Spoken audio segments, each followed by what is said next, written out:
Noticentro 1, CMI. Colombia hará uso de crédito de contingencia ofrecido por Fondo Monetario.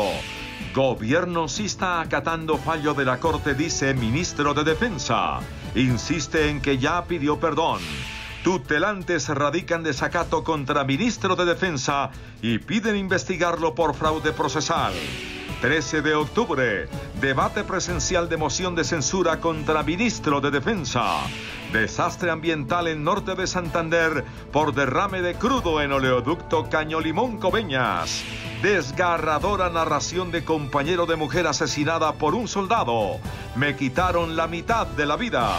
Colombia expulsa a hijo de expresidente Bucaram del Ecuador. 1 millón de muertos en el mundo por COVID-19. Colombia supera cifra de 25.000 muertos por COVID. Nueva baja en las tasas de interés. Desde octubre quedan en 1.75%. Trump arremete contra Juan Manuel Santos y contra Gustavo Petro para atacar a Biden. Hermanos Efromovich acusados por lavado de activos y fraude. Aparece el verdadero James Bond británico al servicio de su majestad. Ian Fleming lo inmortalizó. Rata condecorada por descubrir bombas en Camboya. Habla Sandra Borda, líder de tutelantes sobre el derecho a la protesta. Buenas noches, nuestros secretos de hoy. 1. Algo huele mal en la Cámara de Comercio de Florencia, Caquetá.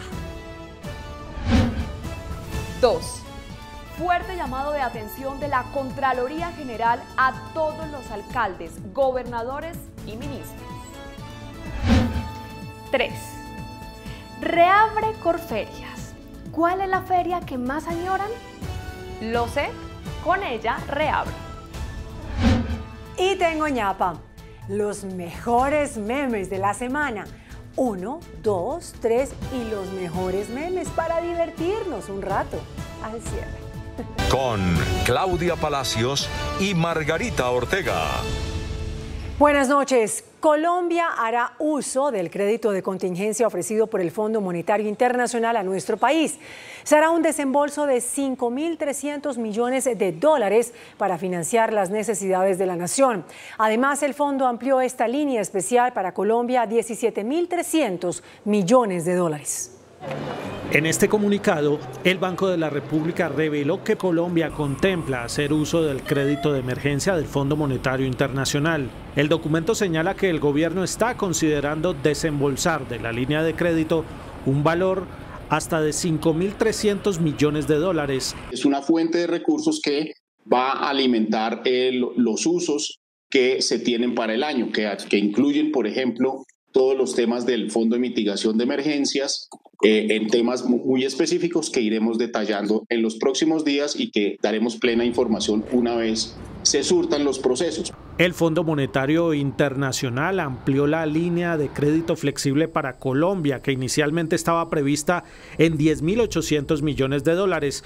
Con el cupo ampliado queda en 17.300 millones de dólares. Exministros y analistas consideran que el crédito del Fondo Monetario es un salvavidas para la economía. Esto quiere decir que no tendremos dificultades mayores para realizar las importaciones que la economía requiera y atender las obligaciones externas, tanto del gobierno nacional como del sector privado. Da la tranquilidad para que con esos recursos el gobierno nacional pueda financiar sin contratiempos los programas para la creación de empleo. A lo largo de estos años se ha consolidado el acceso a esta línea de crédito por el buen manejo macroeconómico y fiscal que ha tenido el país, de nuevo, a lo largo de muchas décadas. El pago de este crédito estaría diferido a 5 años. El ministro de la Defensa, Carlos Holmes Trujillo, afirmó esta noche a Noticentro 1 CMI que está cumpliendo con el fallo de la Corte Suprema de Justicia y agregó que al pedir perdón por los excesos de la fuerza pública no puede condenar a quienes estén siendo investigados porque estos tienen derecho a la presunción de inocencia. El ministro de Defensa, Carlos Holmes Trujillo, en entrevista exclusiva a Noticentro 1 CMI, respondió a quienes le han atribuido un desacato a la Corte Suprema que le ordenó pedir perdón a las víctimas por los excesos de la Policía Nacional. explicó por qué razón en su declaración no mencionó el nombre de Dylan Cruz ni de ninguna otra víctima. El mandato de la Corte Suprema dice otra cosa y lo que hice fue recordar que ese mandato, según mi muy sincera opinión, ya había sido cumplido con anterioridad a través de la manifestación que le recuerdo, mi querido Carlos. También le respondió a la hermana de Dylan Cruz, quien rechazó su pedido de perdón. Yo me dirijo a ella con el mayor cariño, como lo hice en su momento, y con todo respeto, y por supuesto que el perdón tiene que ver con cualquier violación a la ley en que haya podido incurrir un miembro de la institución.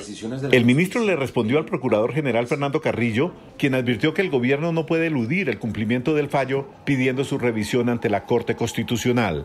Eso es lo que el gobierno está haciendo, se está publicando la sentencia y se están dando otros pasos que están consignados en dicha providencia y en lo que tiene que ver con la solicitud de excusas por los excesos de la fuerza pública. Recordé que ya ese perdón se presentó en nombre de la Policía Nacional. El ministro se abstuvo de responder a quienes piden su renuncia, pues dijo que no puede intervenir en debates políticos y también aseguró que está preparado para un debate de moción de censura en el Senado. Estoy pendiente de qué es lo que va a definir finalmente el Senado, pero totalmente tranquilo con respecto a cualquier explicación que me solicite el Senado de la República. El ministro Trujillo invitó a los colombianos a fortalecer las instituciones. Lo que importa es el fortalecimiento de la institucionalidad y el fortalecimiento de las garantías ciudadanas, y dentro de esas garantías ciudadanas hay unas que son fundamentales sin desconocer la importancia de la otra. El ministro de Defensa terminó su conversación con Noticentro 1 CMI diciendo que todas las muertes violentas de civiles o miembros de la fuerza pública deben ser rechazadas por igual. Los tutelantes de la acción judicial que llevó a la Corte Suprema a ordenar un acto de perdón por los posibles excesos de la fuerza pública durante las protestas anunciaron que presentarán una acción de desacato contra el ministro de Defensa, Carlos Holmes Trujillo. Para los tutelantes, el gobierno incumplió una de las órdenes de la Corte Suprema en la sentencia sobre los excesos de la fuerza pública durante las protestas, la cual exigía al ministro de Defensa presentar una disculpa sobre la actuación del ESMAD en las manifestaciones del paro nacional de 2019. Aludir a un perdón genérico que se produjo hace 2 semanas, señalando que este cubría todos los actos del futuro y del pasado en los cuales la Policía Nacional hubiera podido incurrir. Los demandantes anunciaron que presentarán acciones legales en contra del ministro de Defensa, Carlos Holmes Trujillo. Se habrá un desacato por incumplimiento de la orden, que si no se hace, se compulsen copias a la justicia penal por el presunto delito de fraude procesal. Como respuesta a la orden de la Corte, el ministro dijo que en nombre de la fuerza pública él ya había pedido perdón desde el 11 de septiembre de este año. Veamos ahora las razones del Senado de la República para citar el 13 de octubre a un debate de control político para tramitar una moción de censura contra el ministro de la Defensa, Carlos Holmes Trujillo. El debate de moción de censura que debe enfrentar el ministro de Defensa, Carlos Holmes Trujillo, fue citado por el senador Roy Barreras y deberá responder por las masacres que han ocurrido en el país a la fecha 62. Hace 4 semanas, a raíz de las masacres en serie de agosto, cité a un debate de control político con vocación de moción de censura al ministro de Defensa, Carlos Holmes Trujillo. Rebosó la copa el desacato del ministro de la Defensa a la justicia colombiana. El doctor Carlos Holmes Trujillo no debe seguir utilizando el Ministerio de Defensa para su aspiración presidencial personal. A Carlos Holmes hay que hacerle la moción de censura y tiene que irse para la cárcel, porque él ni ha reconocido la gravedad del asunto, no ha pedido perdón y no nos han contado toda la verdad. Aunque hay un creciente descontento contra el ministro de Defensa, el gobierno tiene aún mayorías para salvarle el puesto. En otras noticias, una grave emergencia ambiental se registra en norte de Santander tras un derrame de crudo por uso de válvulas ilícitas en el oleoducto Caño Limón. La contaminación que alcanzó el río Tibú se originó por la conexión de válvulas ilícitas al oleoducto Caño Limón Coveñas. Ecopetrol activó varios puntos para detener el avance del crudo que continúa aguas abajo. Los puntos de control se encuentran ubicados sobre el río Tibucito, el Club de Leones, Vereda Playa Rica y en la bocatoma del acueducto Tibú, con 885 metros lineales de barrera. La comunidad afectada por el derrame de crudo hace un llamado a Ecopetrol para que reaccione frente a los hechos. Inicialmente, en sobrevuelo de reconocimiento que hizo Ecopetrol, se observa el desplazamiento de la mancha hacia el río Tibú y comprometería en su momento al acueducto del municipio de Tibú, que utiliza las aguas del río para abastecimiento de consumo humano. El Ejército Nacional ya se encuentra en la zona para asegurar el sector y garantizar la entrada de personal técnico. Francisco Larragaña, el compañero de Juliana Giraldo, la mujer a la que un soldado le disparó y mató, habló de su relación con ella y dijo que perdona al soldado. Invadido por el dolor y desconcierto por la muerte de su compañera sentimental, Francisco aseguró que el deceso de Juliana Giraldo no es por un disparo que rebotó en el piso, como lo indica la versión de algunos militares. La verdad habrán rebotado muchas, porque claramente se ve en el parabrisas que penetra el parabrisas y entran varios tiros por el parabrisas y salen por el capó, otros dañan las llantas, entonces las balas habrán rebotado, sí, claro, algunas rebotaron y otras penetraron. Francisco asegura que con ese disparo se llevaron la mitad de su corazón, la vida de una mujer que un día conoció en Cali hace 3 años. Nunca más seré una persona que me llene tanto como lo hacía ella. Jamás en mi vida, nunca. Me llevaron la mitad de mi vida, me llevaron mi felicidad. En casa de Francisco y Juliana quedan restos de los sueños de una pareja trabajadora que administraba un parqueadero, criaba pollos para la venta y adecuaba un local para montar una sala de belleza donde aún está presente el recuerdo de Juliana. Teníamos expectativas de vida, tenía muchas ella, teníamos muchos proyectos al mediano, corto y largo plazo. Queríamos hacer empresa. Estábamos haciendo cosas grandes para los dos. Francisco pidió a los colombianos no generar más violencia a partir de la muerte de su compañera y en un gesto de humildad indicó que perdona al soldado que disparó contra la vida de su amada. Yo los perdono y perdono al Ejército Nacional y perdono al soldado. Cometió un error como cualquier persona. Francisco le contó a la fiscalía uno a uno los hechos ocurridos en la vereda Guatemala. El comandante del Ejército, general Eduardo Zapateiro, reveló que el soldado que disparó contra Juliana Giraldo, provocándole la muerte, ya está a disposición de la Fiscalía. El general Eduardo Enrique Zapateiro indicó que no se maneja aún una versión oficial de los hechos en los que murió Juliana Giraldo, desestimando la hipótesis que asegura que el disparo que impactó en la mujer rebotó en el piso antes de ingresar al vehículo. Eso tendrá que definirlo la Fiscalía General de la Nación, por eso se encuentra acá destacada la doctora Carmen Torres, y ella hará todas las diligencias en tiempo, modo y lugar de los hechos para poder sacar adelante esta investigación. El alto oficial dijo que el soldado estaba a buen recaudo del ente acusador y destacó que la familia de Juliana no siente rencor contra la familia del militar. El soldado ya está a disposición de la Fiscalía, la familia es una familia ejemplar, una familia que está dando el ejemplo por parte y parte a todo Colombia. Unidades del ejército serán las encargadas de recibir a la madre de Juliana, que llega desde España en un vuelo humanitario, para luego llevarla a Jamundí, donde serán las honras fúnebres. Pues justamente ese encuentro entre las familias de Juliana Giraldo y el soldado que le disparó y la mató fue un conmovedor y ejemplar acto de reconciliación. Este abrazo entre la madre del soldado y la familia de Juliana Giraldo en el lugar de la muerte fue el primer mensaje de perdón. Y no soy yo para juzgar, hay una justicia que me encarga de hacerlo. Quiero justicia para mi hermana, sí, porque murió de una manera muy miserable. Y con la señora hubo un momento de comprensión y yo comprendo la situación también de esa familia y me pongo en sus zapatos. Los parientes agradecen las muestras de solidaridad, pero piden no generar más violencia por lo ocurrido. Hacemos un llamado a la prudencia, un llamado a la tranquilidad, a la paz.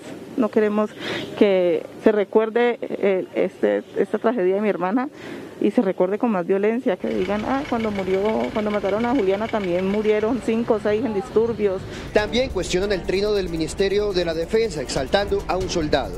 Muy indolente. Gloria al soldado cuando no habían pasado ni 24 horas de que mi hermana había muerto. Y no quiere decir que todos sean iguales, pero ese mensaje, de todo lo que he visto, ese mensaje me quedó en el corazón. Y quiero decirle al Estado que paren ya, que organicen esas instituciones. Juliana tenía 36 años, soñaba con tener una peluquería para regalarle una casa a su mamá, la misma que llegará mañana a las 10 de la noche desde España en un vuelo humanitario para darle el último adiós en su natal Jamundí, Valle del Cauca. Un grupo técnico encabezado por un fiscal experto en temas de género reconstruyó la escena del crimen donde murió Juliana Giraldo. La Fiscalía avanza con la investigación por la muerte de Juliana Giraldo, en la cual se indaga la participación de un soldado en el delito de homicidio.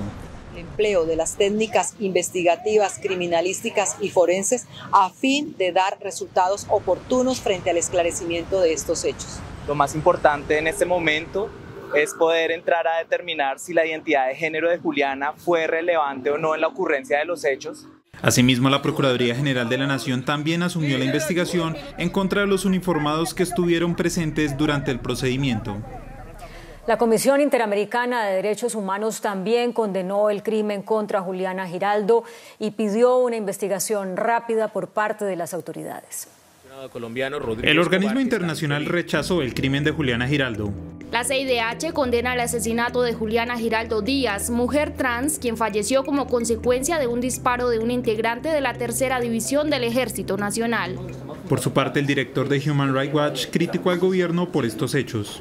Un nuevo caso de abuso militar en Colombia, esta vez el homicidio de Juliana Giraldo en Miranda, Cauca. Y a todo esto, el informe de la Comisión de Excelencia Militar no aparece y el gobierno se niega a discutir reformas a las políticas de seguridad.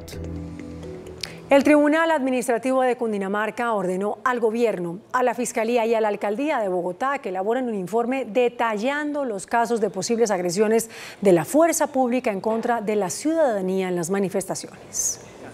El informe tendrá que ser elaborado en conjunto por el presidente Duque, la alcaldesa Claudia López, el fiscal general Francisco Barbosa, así como varios ministros y el director de la policía, según la orden del tribunal. Conformación de una mesa de trabajo a la que deberá concurrir el señor presidente de la República. El informe debe tener un análisis detallado sobre la situación de orden público en el país, tanto en materia de excesos de la fuerza pública en las manifestaciones, así como las denuncias sobre infiltración de grupos ilegales en las marchas y los ataques en los CAI en Bogotá. Posibles soluciones que conduzcan a corto, mediano y largo plazo a solventar de la mejor manera posible el antagonismo violento entre las fuerzas militares y la población civil. La decisión es una medida cautelar y el Tribunal de Cundinamarca ahora tendrá que entrar a estudiar el asunto de fondo, dado que la tutelante pide que la policía no pueda accionar armas de fuego durante las manifestaciones y además que se fortalezcan los protocolos de identificación de los uniformados durante las protestas. Con la propuesta de prohibir los encapuchados, arranca en el Congreso el debate para reglamentar la protesta social en cumplimiento del fallo de la Corte Suprema de Justicia. Como lo ordenó la Corte Suprema de Justicia, el Congreso de la República abordará el tema de regular la protesta social con fines específicos, garantizando ese derecho constitucional. Eso sí, con una claridad, estarán prohibidos los encapuchados. Eliminar la estigmatización y criminalización de la protesta, proteger los derechos de quienes se manifiestan y de quienes no lo hacen, garantizar protocolos que eviten el abuso y los excesos por parte de la fuerza pública y prohibir la incursión de encapuchados en estas manifestaciones. Y habrá un fondo de democracia para sancionar también a los vándalos. El Fondo de Democracia estaría fondeado por el Ministerio del Interior, el Ministerio de Defensa, y estaría igualmente fondeado por los recursos de las administradoras fondos de seguridad locales y a su vez por las multas que entrarán a tasarse después en el desarrollo de esta ley. Para enriquecer el proyecto habrá varias audiencias públicas en la Comisión Primera del Senado. En una nueva crítica a los jefes de las desmovilizadas FARC, el presidente Iván Duque afirmó que la negativa de estos a aceptar que ese antiguo grupo guerrillero reclutó menores de edad es un vil descaro que no se puede permitir. Durante su participación en un foro en el marco de la Asamblea de Naciones Unidas sobre el COVID y la protección a los niños y jóvenes, el presidente Iván Duque lamentó que haya cabecillas de organizaciones criminales que se presentan ante la justicia transicional a utilizar frases como "pudo haber ocurrido" para eludir responsabilidades en el reclutamiento de menores. Decir eso es un vil descaro, es una humillación más a las víctimas. Y es una forma de tratar de eludir los principios de verdad, justicia, reparación y no repetición. Y sencillamente no lo podemos tolerar. Duque señaló que espera que tanto en Colombia como en cualquier país del mundo donde haya justicia transicional se aplique la mayor pena posible a abusadores y reclutadores de niños. Migración Colombia confirmó la captura y expulsión de Jacobo Bucaram, hijo del expresidente de Ecuador, Abdalá Bucaram. Jacobo Bucaram es requerido en su país por narcotráfico y concierto para delinquir. También se supo hoy que Jacobo Bucaram tiene circular azul emitida por Interpol. Crecen los contagios y las muertes por COVID-19 en Colombia. El número de decesos ya supera los 25.000. Nuevamente subieron los casos reportados de COVID-19 en el país. Hoy se reportaron 7.494 contagiados de coronavirus. Las muertes también aumentaron con otras 179, de las cuales 169 son de días anteriores. Decesos registrados en Bogotá con 38, Valle con 20 y Santander con 13. Entre los fallecidos se reporta un menor de 8 meses quien tenía VIH en Barrancabermeja. Los nuevos recuperados presentaron una reducción con 12.516. En el país ya son 687.477 recuperados. Hoy se procesaron 36.467 pruebas en los laboratorios del país. Colombia reporta a la fecha más de 798.000 contagiados y más de 25.000 muertes. Los casos activos bajaron a 84.073. En el mundo la cifra de contagios superó los 32.709.000 y las muertes son más de 991.000. Ingenieros y científicos colombianos crearon una membrana que tiene la capacidad de atrapar el COVID-19 o cualquier otro virus en el aire. Con esa membrana ya están fabricando tapabocas, material de seguridad para el personal de salud y hasta filtros para aires acondicionados de vehículos.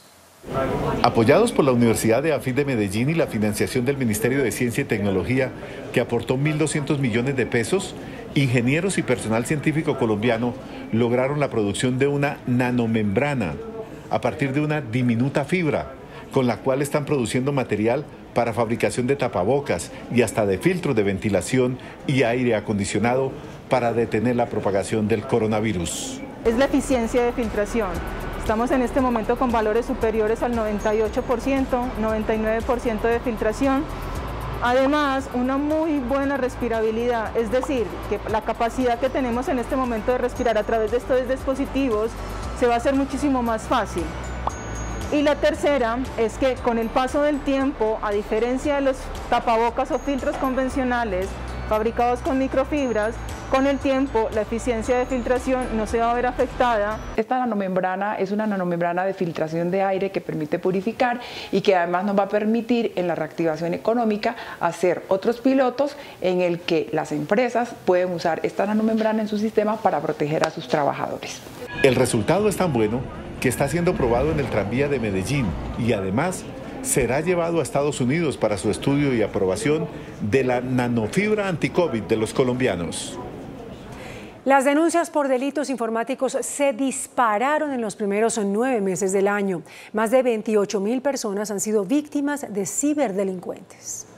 En diálogo con Noticentro 1 CMI, el director del Centro Cibernético de la Policía reveló la alarmante cifra de casos reportados por delitos informáticos en el país. En lo corrido del presente año hemos recibido 28.733 denuncias por delitos informáticos. Entre enero y septiembre del año pasado eran 16.043 víctimas. Este año la cifra aumentó 76% con más de 28.000. La suplantación de páginas web presenta su panorama más crítico. Este delito en particular ha tenido un incremento del 386%. Aquí queremos llamar la atención porque la suplantación de sitios web precisamente hace referencia a páginas falsas que buscan apoderarse de los datos personales de las personas. La interceptación de datos personales aumentó 215% y la violación de datos personales 124%. Graves afectaciones ambientales y un constante detrimento patrimonial están sufriendo los vecinos de la pista 2 del aeropuerto El Dorado de Bogotá. Así lo concluye un estudio de la Universidad Nacional. La exposición al ruido que supera los 65 decibeles, la contaminación atmosférica generada por los residuos del despegue y aterrizaje de aeronaves, al igual que el incremento del tráfico de carga vehicular, han deteriorado la calidad de vida de los habitantes de los barrios vecinos de la segunda pista del aeropuerto El Dorado de Bogotá. Así lo revela un estudio a cargo de la investigadora Livia González del Instituto de Estudios Ambientales IDEA de la Universidad Nacional. En cualquier momento pasa el avión y a veces pasan súper bajito, vibran los vidrios. En la investigación además se advierte que los predios junto a la segunda pista se han devaluado. Puede ser molesto porque no los deja dormir, porque de pronto las casas se les han dañado un poco. Ante este panorama, el estudio reclama la adopción de medidas urgentes para proteger la salud auditiva y solucionar los problemas socioambientales que están padeciendo los residentes de esa zona de Bogotá. Bogotá tiene listo el plan para reemplazar la policía de tránsito por agentes civiles. El primer paso se dará el próximo año con la incorporación de 300 personas. Estas imágenes fueron captadas en el ocaso de los chupas o agentes civiles de tránsito en la capital, una figura que después de 23 años será desempolvada. Vamos a hacer nosotros entonces una renovación gradual. Para el próximo año vamos a incorporar entre 300 y 350 agentes a esta nueva fuerza. Paul Brumberg, exalcalde de Bogotá, hizo parte del grupo que en 1997 desmontó este cuerpo civil. Llegó a un grado de corrupción enorme, que es una muestra de que las sociedades no progresan, sino se la pasan echando de para atrás y echando de para atrás. Vamos a agregarle un componente muy importante y es la creación de un tribunal que se va a reunir periódicamente para hacerle rendición de cuentas a ese nuevo cuerpo de agentes. Los bogotanos tienen opiniones divididas. Más corrupción todavía. Es que en la policía de tránsito se ve mucha corrupción. Los policías son los policías. No, el tránsito no, ese azules no me gustaron nunca. El cronograma para el reemplazo de la policía de tránsito por agentes civiles será así. En el 2021 llegarán 300, en el 2022 350 y en el 2023 otros 300, para un total de 950. El Banco de la República redujo al 1.75% sus tasas de interés. Desde que se inició la crisis por el coronavirus en marzo, el Banco de la República ha tenido que bajar las tasas de interés mes tras mes, desde un nivel de 4,25% poco a poco hasta llegar al actual nivel de 1,75% que regirá en octubre. La medida busca contrarrestar la crisis económica y el alto desempleo. Si bien los datos de julio reflejan una leve mejora en la tasa de desempleo a nivel nacional, 19,8%, muestran un marcado deterioro del mercado laboral y del ingreso disponible. El gerente del Banco de la República dijo que la Junta estuvo dividida, pero al final la mayoría votó por un nuevo recorte en los intereses. La decisión de reducir la tasa de interés en 1/4 de punto porcentual contó con la aprobación de 4 miembros de la Junta. Los miembros restantes votaron por dejar la tasa inalterada. Con esta medida, el Banco de la República busca aliviar la economía de las familias golpeada por la crisis del coronavirus. La próxima semana, EPM y Ener Pereira asumirán la operación de Electricaribe. Hoy se conocieron las inversiones que harán ambas compañías. Después de un proceso de empalme, ya todo está listo para que la EPM y Ener Pereira asuman la operación de energía en la costa caribe colombiana. Ambas compañías tendrán que resolver los problemas de infraestructura en las redes eléctricas que durante años no resolvió Electricaribe. La prestación del servicio quedó dividida. Caribe Mar, a cargo de la EPM, comprende los departamentos de Bolívar, Cesar, Córdoba y Sucre y se tendrán inversiones de 3.2 billones de pesos. El otro contrato operado por Ener Pereira es Caribe Sol, que comprende los departamentos de Atlántico, Magdalena y La Guajira, donde se invertirá 2.6 billones de pesos. El cambio va a ser gradual, mientras que estas cuantiosas inversiones y las inversiones que van a hacer los nuevos operadores se empiezan a transformar. En 10 años las inversiones sumarán 8 billones de pesos. El presidente de Asofondos, Santiago Montenegro, rechazó el proyecto que busca autorizar el retiro parcial del ahorro pensional de los colombianos. Fue durante la audiencia pública en la Comisión Séptima de la Cámara donde el presidente de Asofondos, Santiago Montenegro, reiteró su rechazo al proyecto que permite retirar hasta el 10% de las pensiones del régimen individual. Pidió acudir a las cesantías. Utilicemos esos recursos y no dañemos los ahorros de los trabajadores. Sindicatos y gobierno también rechazaron la iniciativa. De no generarle consecuencias permanentes al ahorro de los pensionados por una situación que aún es coyuntural. Es una medida que nosotros consideramos perversa, que juega con las necesidades de la población y pone al pueblo colombiano a cargar con los efectos de la crisis económica. Sin embargo, tanto autores como afectados por la pandemia la defendieron. El 85% de quienes están aportando no se van a pensionar. El proyecto inicia su trámite la próxima semana.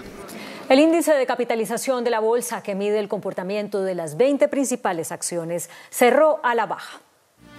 El índice de capitalización de la Bolsa de Valores de Colombia bajó 0,77% a 1.171 puntos. La acción de Conconcret fue la que más subió con una valorización de 5,44% a 349 pesos. La acción de la ETB fue la que más bajó con una pérdida de 4,25% a 203 pesos. La acción más negociada de la jornada fue la de Ecopetrol al movilizar más de 18.000 millones de pesos. El dólar cerró a la baja.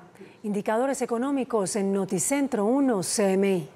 La tasa representativa del mercado que regirá hasta el lunes será de 3.867 pesos con 81 centavos. Los profesionales del cambio compran la divisa en promedio en 3.530 pesos y la venden en 3.570 pesos. Un euro cuesta 4.521 pesos. La libra de café en Nueva York se cotizó a $1 con 13 centavos. El azúcar se transó en 13,03 centavos de dólar la libra. El barril de petróleo WTI se cotizó en $40 con 5 centavos. La referencia Brent para Colombia se cotizó en $41 con 83 centavos. Una acción de Ecopetrol cuesta 1.920 pesos. Colombia fue uno de los temas que el presidente Donald Trump trató en sus mítines en diferentes ciudades de Florida, donde acusó al gobierno de Obama de haber negociado con Juan Manuel Santos un terrible tratado con carteles de droga, refiriéndose así al acuerdo de paz con las FARC.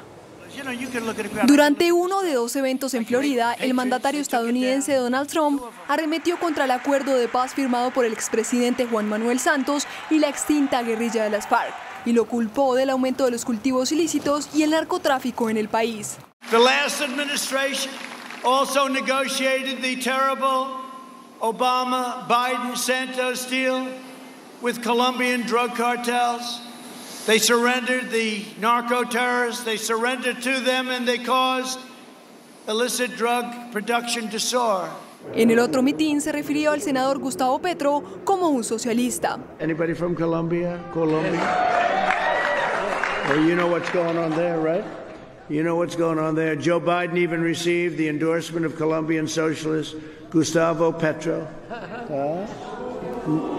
Not good, right? Esta es la primera vez que Trump, en la recta final de la campaña, se refiere a Colombia.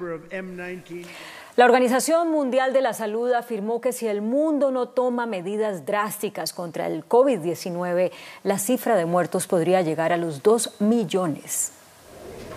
A hoy el número de muertes por COVID-19 en todo el mundo es de 984.590, cifra que ya roza el millón y que continúa en aumento debido a la flexibilización de las restricciones, por lo que la OMS asegura que la cifra puede escalar hasta los 2 millones antes de que haya una vacuna. DG has said it again and again and again. Not just this, not just test and trace, not just clinical care, not just social distancing, not just hygiene. And unless we do it all, the numbers you speak about are not only imaginable, but unfortunately and sadly, very likely. El organismo indicó también que no se debe culpar a los jóvenes por un aumento reciente del número de casos confirmados, a pesar de las crecientes preocupaciones de que este grupo de edad está impulsando su propagación. La Organización de Naciones Unidas denunció más de 2.000 asesinatos a manos del gobierno de Venezuela en lo corrido del año. En una actualización de su informe sobre Venezuela, la alta comisionada de la ONU para los Derechos Humanos, Michelle Bachelet, denunció que las fuerzas del régimen de Nicolás Maduro mataron a más de 2.000 personas entre enero y agosto de este año. Me preocupan los altos números de muertes de jóvenes en barrios marginados como resultado de operativos de seguridad. Basado en un análisis de fuentes abiertas, mi oficina registró 711 muertes de junio a agosto, llegando a más de 2.000 muertes desde enero del 2020. También expresó su preocupación por las decisiones del Tribunal Supremo de Justicia que obstruyen libertades, por los nombramientos no consensuados del Consejo Nacional Electoral y los cambios electorales. La Fiscalía brasileña presentó una denuncia formal por corrupción y lavado de dinero contra Germán y José Efromovich, estos hermanos que son socios del grupo Avianca Holdings. Hay indicios suficientes para empezar un juicio en contra de los hermanos Efromovich por su responsabilidad en irregularidades y sobornos pagados mediante falsos contratos que le habrían costado a esta compañía estatal cerca de 118 millones de dólares. En su denuncia penal, la Fiscalía pide que sean juzgados por los delitos de corrupción y lavado de dinero. Mientras los Efromovich están cumpliendo una detención domiciliaria desde el 19 de agosto, cuando la justicia ordenó una serie de allanamientos a sus empresas y residencias realizadas en el marco del caso Lava Jato, la mayor operación contra la corrupción en la historia de Brasil. Se recrudecen las protestas en Louisville, Estados Unidos, para exigirle al fiscal general del estado de Kentucky que revele en qué se basó el jurado que decidió no imputar a ninguno de los 3 agentes involucrados en el asesinato de una mujer afroamericana. Por tercera jornada consecutiva, la indignación contra la brutalidad policial provocó que miles de manifestantes salieran a protestar en las calles de Louisville. La ciudad más grande del estado de Kentucky se encuentra bajo estado de emergencia y con toque de queda, y también es el foco del rechazo al insólito fallo que exoneró a los 3 policías involucrados en el tiroteo que causó la muerte de Breonna Taylor. Durante las protestas también se produjeron hechos violentos aislados que se recrudecen con las declaraciones del presidente Donald Trump, quien negó comprometerse con una transición pacífica del poder en caso de perder las elecciones. Al menos 4 personas fueron heridas con arma blanca en París, cerca de las antiguas instalaciones de la revista Charlie Hebdo. La persona sospechosa fue aprehendida a pocas cuadras del lugar y se abrió una investigación por intento de asesinato vinculado con acto terrorista. Tras una escandalosa escena, el legislador argentino Emilio Ameri renunció a su puesto en la Cámara de Diputados. Juan Emilio Maetti, un diputado kirchnerista que participaba en un debate virtual, fue el protagonista de una escandalosa escena. Maetti, quien tenía su cámara encendida, se le vio en un acto erótico con su pareja que se encontraba sentada en sus piernas, a quien le besó su pecho. Inmediatamente, el presidente del Cuerpo argentino, Sergio Massa, anunció que Ameri debía ser suspendido y propuso la creación de una comisión que determinara la sanción que se le aplicaría al diputado. Pero horas después, el legislador, quien ofreció disculpas, presentó su carta de renuncia. Un verdadero James Bond trabajó en la Polonia comunista, según documentos revelados recientemente, pero se parecía poco a su tocayo de la ficción, de la legendaria serie de ficción aficionado a los martinis y a las mujeres. El Instituto de la Memoria Nacional de Polonia publicó la identidad de un presunto agente británico llamado James Bond, advirtiendo que existió en la realidad y estuvo en el país al servicio secreto de la reina de Inglaterra en la década de 1960. Bond llegó a la Polonia comunista 2 años después del lanzamiento de la primera película con el agente 007 interpretado por Sean Connery. Y precisamente fue su nombre lo que llevó a los servicios de contrainteligencia a sospechar de este agente de bajo nivel con un nombre muy mediatizado que se parecía poco a su homólogo ficticio, más allá de su afición por las mujeres. En Camboya, Magagua, una rata gigante, recibió una medalla al mérito. El roedor se llevó el galardón por su trabajo en la detección de bombas antipersona. En 7 años, Magagua ha descubierto 39 minas y 28 artefactos explosivos.